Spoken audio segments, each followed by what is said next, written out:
In full transparency. We're looking forward to some transparency. And we can have more transparency. So actually being totally transparent on a board level is transparency with our parents and our community. Or you got business here, or I'll have you arrested. Have me arrested. That's my business right there. That's not worthless. I don't know why. Did you see her grab my arm? No. She did. Yeah. She gave me Bruce. Part 2 of Tyranny in Tennessee takes us to Rutherford County, where parents have been fighting for over a year for medical and religious freedom. In April, dozens of these parents were forced to wait outside during a school board meeting where exemptions weren't honored nor accommodations made for spectators. In May, when the alternative ruling from Williamson County said school boards don't have the authority to forcibly mask children, many of these parents went to discuss it with Director Spurlock. Upon entry, they discover maskless employees, and the director confronts one of the parents in a very aggressive manner, despite knowing the man has religious and medical exemptions for mask mandates. Or you got business here, or I'll have you arrested. Have me arrested. That's my business right there. That's not worthless. I don't know why you've tried to pick on everybody for over 20 years. You better leave. Call them. Call them. This kind of aggression doesn't appear to be unusual from Director Spurlock, judging by some emails and some old arrest records we've dug up. On what grounds? Trespassing, you have to commit a crime. This is a public building. Just as we saw in Bartlett, Tennessee, school security once again refused to identify themselves, and the parents were removed from the building. Okay, what's your name? Badge number? I'm not an officer. Leave. Then what authority do you have? Why are you carrying a pistol in a fucking public building? Get out. He said he would talk outside. Okay, good. But the email sent out by school security after the parents' visit paints them as the aggressors.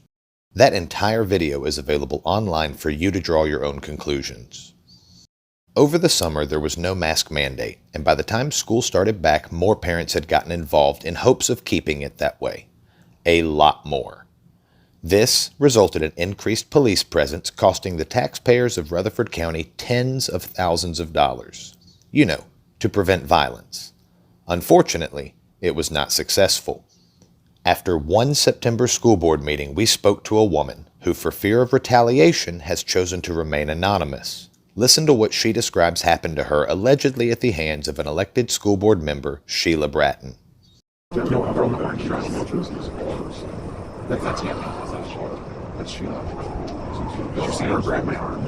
No. She did. Yeah. She gave me Bruce.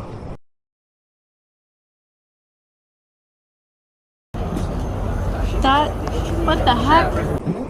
She went like this. She goes, don't worry. Wow. This is when we decided to start digging. Witnesses confirmed physical contact between the two parties, and live stream footage from Fox 17 showed that Sheila Bratton does in fact grab forearms as a way to greet people.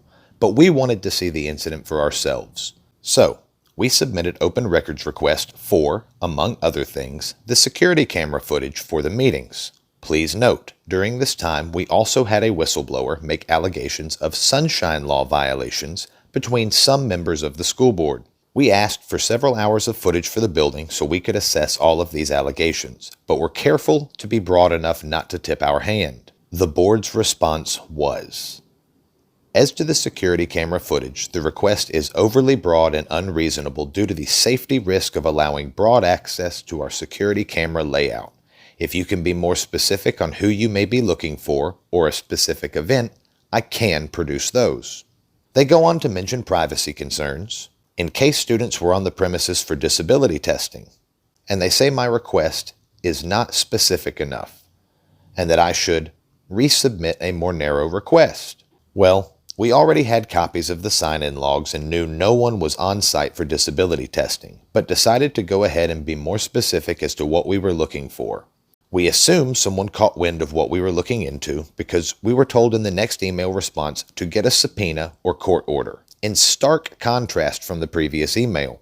The same night that email was sent, there was another school board meeting that went something like this. To be clear, there is only one board member who meets with these committees, so there's no conflict here.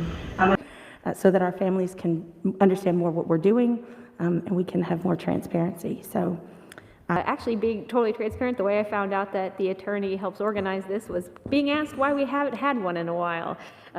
In full transparency, one of the things that I think we can do a better job at as a board, not as a system, I think the system does a really great job, but speaking on a board level, is transparency with our parents and our community. To be clear, in our revised request, we only asked for camera footage that would come from publicly accessible areas of the building where the public is allowed to film. We know because we did it. This leaves us unsure how, with a straight face, they can argue releasing the footage would compromise building security. It's much more likely, in our eyes, that they don't want the press to have evidence of their potential wrongdoing. But of course, we can't prove that without the footage. Needless to say, the victim of the alleged assault has not been back to a school board meeting since, and Rutherford County students are still being masked. The next meeting resulted in votes on policy changes that attack a parent's First Amendment rights. Why can't they come and speak? They deserve to have the right to come up and speak, even if what they're saying is the same things that other people before them have said. And I echo Chris's sentiment about the chairwoman having the ability to remove somebody because they are repetitive. They deserve to have your time. Just like every other parent in this room, if they submit the form, they have the right to speak their mind. This has to stop. You want to go back to normalcy? Stop pitting these parents against those parents, because that's what you're doing. This is a joke and a farce. You don't follow your own policy. I mean, you're 1.400, are those the signs you're afraid of? Because they speak a little truth and they may make somebody uncomfortable? You are servants of the people. You are not our masters. Most of the board refused to vote on these policies individually. Ms. Bratton? No. Mr. Young? No. Mr. Estes? No. Ms. Johnson? No. Meaning, a vote against speech restrictions was also a vote against other policies, some of which are not nearly as contested. This resulted in the proposed speech restrictions passing the first reading.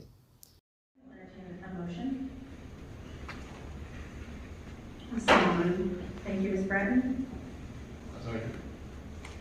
Thank you, Mr. Young. All in favor say aye. Aye. All opposed say nay. Nay. Any member wish to abstain from the vote? Motion passes. Ironically enough, the same people against splitting each policy into its own vote were the same people against giving children an opt-out in the September mask mandate meeting. Why? Are they afraid they'd have to go on record against free speech, too? Are they afraid of a little transparency? Mr. Estes has agreed to serve on our safety committee. Ms. Bratton has agreed to continue to serve on our insurance committee. Mr. Young has agreed to serve with our health and safety committee. So that's the process. That has been the process. And that allows for a lot of public feedback. So I hope it gives that some clarity. Remember Mr. Garland's threats of sending the FBI to investigate violence at school boards? Do you think they'll do anything about this? And the FBI special agents in charge to convene state and local law enforcement partners to ensure that there's an open line of communication to address threats, to address violence, and that's the appropriate role of the Department of Justice to make sure that we are addressing criminal conduct and violence. We believe this clearly demonstrates that a majority of the Rutherford County School Board has knowingly failed. The intimidation, the alleged assault, and the lack of transparency does not make for an open and honest government. If you think this is bad, just wait until part 3, where we show you what happens when the victim of an assault by an elected official tries to come forward and press charges. It's not only corrupt, it's downright disturbing. You won't want to miss it.